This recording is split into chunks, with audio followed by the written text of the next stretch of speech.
When I arrived, the waiter handed me a name tag that read, "Limited Guest."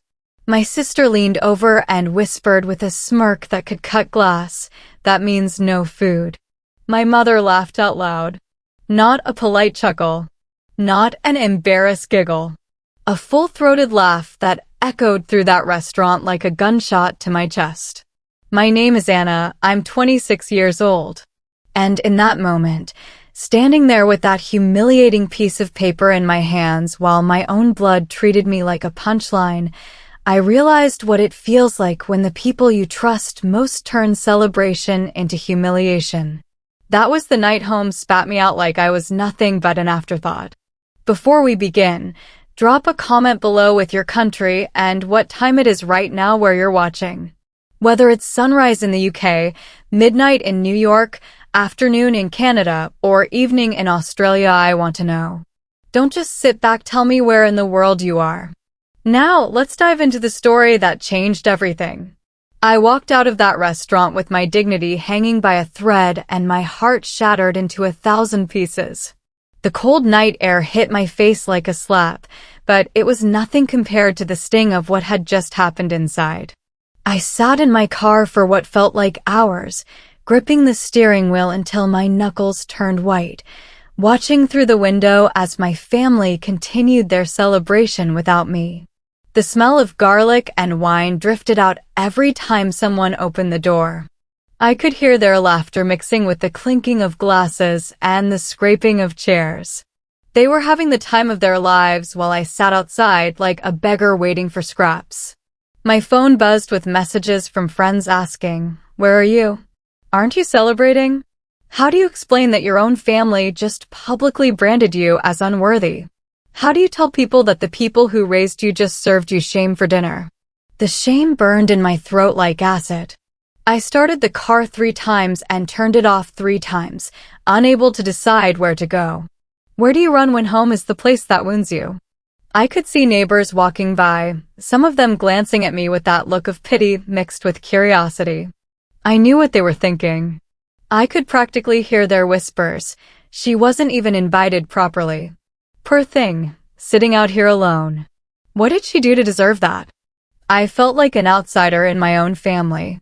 The people who were supposed to love me unconditionally had just shown me exactly how conditional their love really was. Every birthday, every holiday, every family gathering where I had felt slightly out of place suddenly made sense. This wasn't new. This was just the first time they had been bold enough to make it public. If you've ever been treated like a stranger in your own home, hit subscribe right now.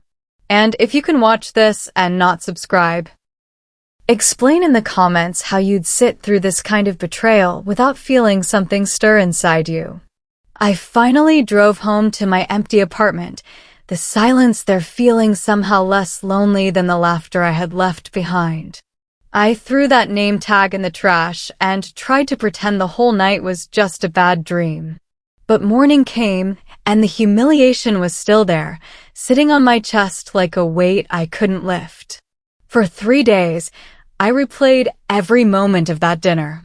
The way my father had avoided eye contact when I walked in. The way my siblings had exchanged glances when I sat down. The way my mother had covered her mouth when she laughed, like she was trying to contain her amusement at my expense. They had planned this. This wasn't spontaneous cruelty. This was calculated humiliation. I was drowning in my own thoughts when my phone rang. Unknown number. Normally, I would have let it go to voicemail, but something made me answer. "Is this Anna Martinez?" "Yes, who's asking?" "This is David Chun from Chin and Associates. I'm calling regarding the estate of Elena Martinez, your grandmother." My grandmother had died 6 months ago. The funeral was small, the grief was private, and I thought all the legal matters had been settled. I was wrong. There's been a development regarding her will that requires your immediate attention. I need you to come to my office as soon as possible. The lawyer's office smelled like old leather and disappointment. Mr. Chin was a thin man with kind eyes who spoke in measured tones, like he was used to delivering news that changed lives.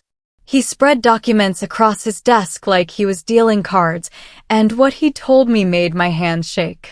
My grandmother had left me partial ownership of the family property. Not just the house where my parents lived, but the land it sat on, the rental properties that generated their income, everything that kept their comfortable lifestyle afloat. The will was ironclad, witnessed, and legally binding. The shocking part? My parents and siblings couldn't access any of it, couldn't sell it, couldn't make any major decisions about it without my signature. The same family who laughed at me now needed me, I said out loud, and Mr. Chin nodded like he had seen this movie before. He explained that my grandmother had been very specific in her instructions. She had watched the family dynamics for years, had seen how they treated me, and had made provisions accordingly. She had protected me in death in ways she couldn't in life. The irony was so sharp it could have cut diamonds. What would you do if the same people who broke you suddenly needed you? Comment below before I reveal what I did, because I guarantee you won't see this coming. I walked out of that office with a power I had never possessed and a choice that would define the rest of my relationships with my family. My phone was already buzzing with missed calls. Word travels fast in small families, and apparently someone had figured out why a lawyer was calling. I ignored every single call. I watched the notifications pile up like snow on my screen.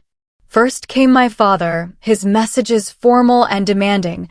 We need to discuss grandmother's will immediately. Then my mother, trying to be diplomatic. Honey, we should talk about this family matter together.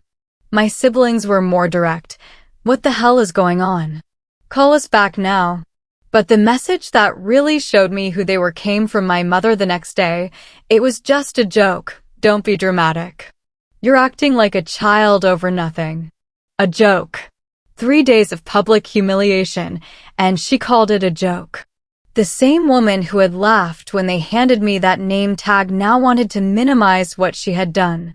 The same family that had made me feel like an unwelcome stranger was now demanding my attention because they needed something from me. I kept my phone on silent and let the tension grow. Sometimes silence is the loudest weapon you can wield, and I was about to prove it. Mr. Chin called to check in, and I could hear the satisfaction in his voice when I told him I was taking my time to consider my options. Your grandmother would be proud, he said. She always said you had more strength than they gave you credit for. My grandmother had seen everything. She had watched them treat me like a second-class family member for years, had witnessed the subtle exclusions and the not-so-subtle dismissals. She had made sure that when the time came, I would have the power to choose my own worth. If you're the type of person who would stay silent to make them sweat, hit that subscribe button. If not, at least explain in the comments why you'd forgive so easily, because I honestly want to understand that mindset. By the end of the week, their messages had shifted from demanding to pleading. My father's texts went from "call me immediately" to "please, we need to resolve this." My mother's went from "don't be dramatic" to "we love you and want to work this out." My siblings went from angry demands to awkward attempts at casual conversation. But I wasn't ready to talk. Not yet. I was learning something valuable about leverage and timing. For the first time in my life, they needed me more than I needed them. It was a feeling I wanted to savor, like finally tasting water after crawling through a desert. 2 weeks after that dinner, they invited me to a family dinner at my parents' house. The invitation came through my mother, her voice careful and measured over the phone. "We want to talk, Anna. We want to make things right." I agreed to come, but this time I was going on my own terms. I spent an hour getting ready, choosing my outfit like I was preparing for battle. A sharp black dress that made me look successful and untouchable. Heels that added confidence to every step. Makeup that highlighted my strength instead of hiding my pain. I looked in the mirror and saw someone different than the broken girl who had sat in her car outside that restaurant. I wasn't the same person who had accepted humiliation as the price of family membership. I wasn't the broken girl in the corner anymore. I was the storm they didn't see coming. When I knocked on the door of my childhood home, my father answered with a smile that didn't reach his eyes. The house smelled like my mother's cooking, the same comforting aromas that had welcomed me home for 26 years. But comfort and welcome are different things, and I was beginning to understand the distinction. They had set the dining room table with the good china, the kind we only used for special occasions. Everyone was there, my parents, my sister Maria, my brother Carlos, even my uncle who rarely joined family gatherings. They were putting on a show, trying to create the illusion of importance and occasion. "Anna," my mother said, rising from her chair with arms outstretched like she was greeting a long-lost daughter instead of the person she had humiliated 2 weeks ago. "You look beautiful, sweetheart." I hugged her back, but it felt like embracing a stranger. Everything felt different now. The house where I had grown up, the table where I had eaten thousands of meals, the people who had raised me, it all felt foreign and carefully orchestrated. We sat down to dinner, and for 30 minutes, they performed the charade of normal family conversation. How was work? Had I seen any good movies lately? Did I remember when we used to have dinner like this every Sunday? They were working hard to recreate a warmth that had never really existed for me, trying to manufacture a closeness that I had always wanted but never received. Finally, my father cleared his throat and shifted into the real reason for the invitation. "Anna, we want to talk about grandmother's will. We know this must be confusing for you, having all this responsibility suddenly placed on your shoulders." Responsibility. Like I was a child who couldn't handle adult decisions. Like they were doing me a favor by offering to help manage what was legally mine. "We've been thinking," my mother continued, "and we believe the best thing for everyone would be to keep things simple. We can handle all the paperwork and management, and you can just sign where needed. That way you don't have to worry about all the complicated legal stuff." Maria jumped in with artificial enthusiasm, "And we want to make sure you know that dinner thing was just us being silly. We weren't trying to hurt your feelings. You know we love you." Carlos nodded along like a bobblehead. "Yeah, we were just joking around. You've always been too sensitive about family teasing." They were rewriting history in real time, transforming deliberate cruelty into playful banter, making my pain into oversensitivity. They were doing what they had always done, minimizing my feelings and dismissing my reality. I let them talk. I let them explain and justify and rationalize. I watched them perform this elaborate dance of manipulation and gaslighting, and I felt something cold and clear settle in my chest. When they finished their presentation, the room fell silent. They were all looking at me expectantly, waiting for me to nod and agree and sign away my power like a good, grateful family member. Instead, I leaned back in my chair and smiled. "You know what's interesting about that dinner?" I said, my voice calm and controlled. "You keep calling it a joke, but jokes are supposed to be funny for everyone involved." The temperature in the room dropped 10 degrees. "When I walked into that restaurant, you had already planned my humiliation. You had arranged for me to be labeled as a limited guest who wasn't worthy of food. You laughed while you served me shame for dinner. And now you want me to pretend it was all just harmless family fun." My father tried to interrupt. "Anna, you're misunderstanding." "No," I said, and the word cut through the room like a blade. "I understand perfectly. Family doesn't laugh while handing you scraps. Family doesn't plan your humiliation for entertainment. And family doesn't minimize your pain when they get caught." I stood up slowly, deliberately, feeling the power shift in the room like a tectonic plate movement. "You want to talk about grandmother's will? Let's talk about it. You want my signature on those documents? Then let's discuss what that signature is worth." Maria's face went pale. "Anna, don't be like this. We're family." "You made me a limited guest," I said, looking each of them in the eye. "Now I'm the only guest who matters." The silence that followed was deafening.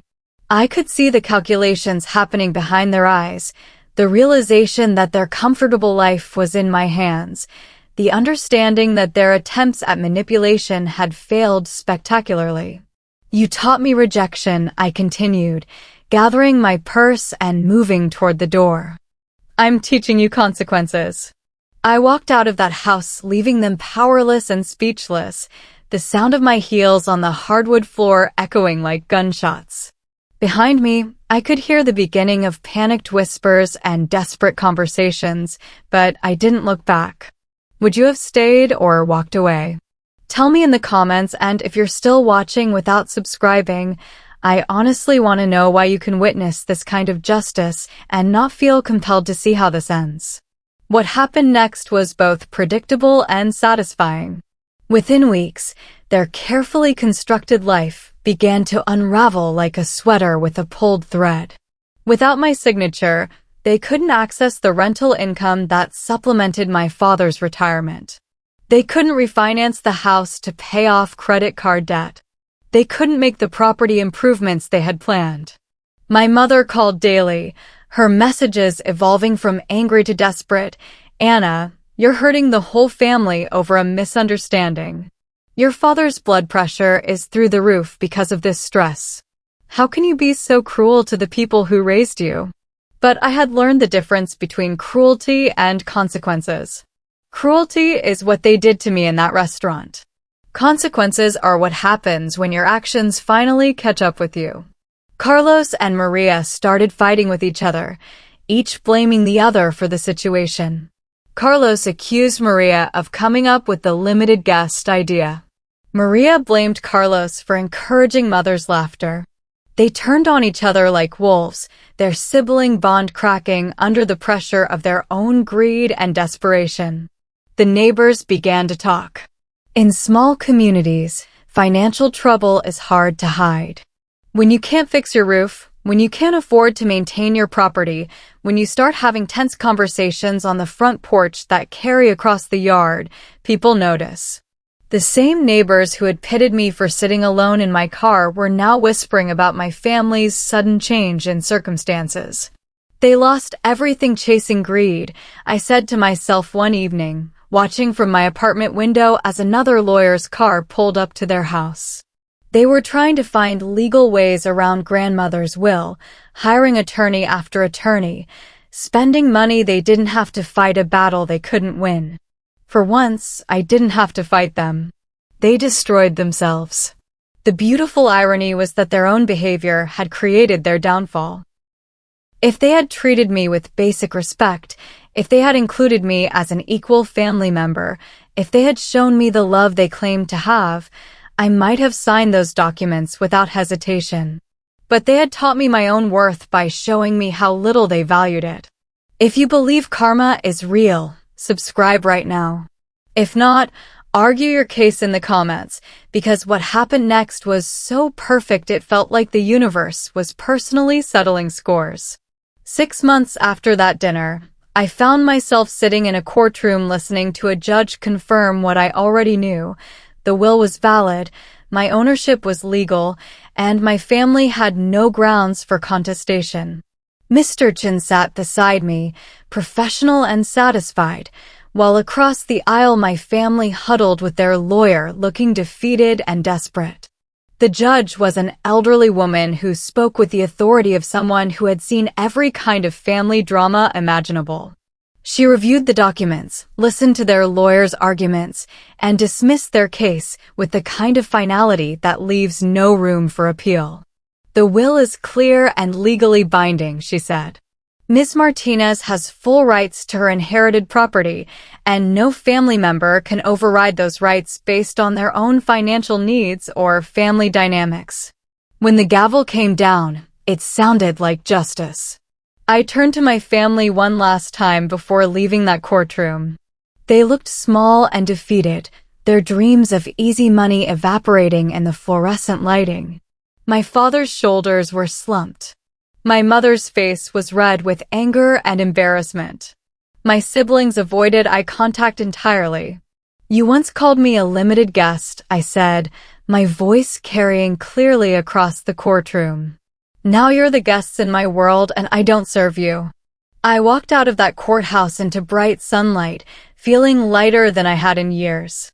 The weight of their expectations, their disapproval, their conditional love, all of it fell away like chains I hadn't realized I was carrying. 3 months later, I was walking through a park near my new apartment, the one I could afford because I had finally claimed my inheritance and the income it generated. The sun was warm on my face, and for the first time in my adult life, I felt genuinely free. They had said, "Come early, we'll celebrate you," but they never celebrated me. They tried to humiliate me. That night at the restaurant, they thought they were teaching me my place in the family hierarchy. Instead, they taught me that I deserved better than a place at their table. Today, I finally celebrate myself. Not because I won some legal battle or claimed some inheritance, but because I learned to value myself enough to walk away from people who couldn't see my worth. They called me a stranger, and in the end, they were right. I am a stranger to them now by choice, not by circumstance. I'm a stranger to their cruelty, their manipulation, their conditional love. I'm a stranger to accepting less than I deserve and calling it family loyalty. The last text I received from my mother was 3 weeks ago. "We miss you. Can't we work this out?" But missing someone and loving them are different things. You can miss the idea of a person while rejecting the reality of who they are. I've built a new life now, filled with people who see my value without me having to prove it constantly. I have friends who would never dream of handing me a name tag that diminished my worth. I have chosen family members who celebrate me instead of humiliating me. Sometimes people ask me if I regret what I did, if I miss my family, if I wish things had turned out differently. The answer is complicated. I miss the family I thought I had. I miss the love I thought existed. But I don't miss the reality of who they were and how they treated me.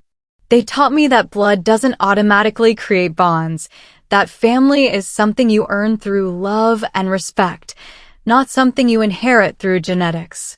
They showed me that sometimes the bravest thing you can do is walk away from people who can't appreciate your presence. I keep grandmother's picture on my desk now, and sometimes I talk to her about what she must have seen all those years. She knew they would never truly accept me as an equal. She knew they would always see me as less than, as someone whose feelings mattered less than their comfort. So she gave me the power to choose my own worth, to demand the respect I deserved, to walk away when that respect wasn't given. The inheritance was never really about money or property. It was about having choices. It was about not having to accept crumbs and call them a feast. It was about learning that sometimes silence is the loudest response to betrayal. What would you have done in my place? Be honest in the comments. And if you can watch this whole story and not subscribe, at least tell me why. Because silence after betrayal is louder than any words, and your silence tells its own story.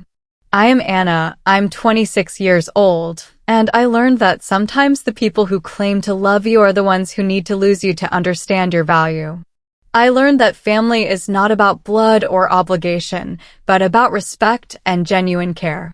I learned that walking away from toxicity isn't cruelty, it's self-preservation. They made me a limited guest that night, but they gave me unlimited freedom to choose who deserves access to my life. And that might be the greatest gift they ever gave me, even though they never intended it that way.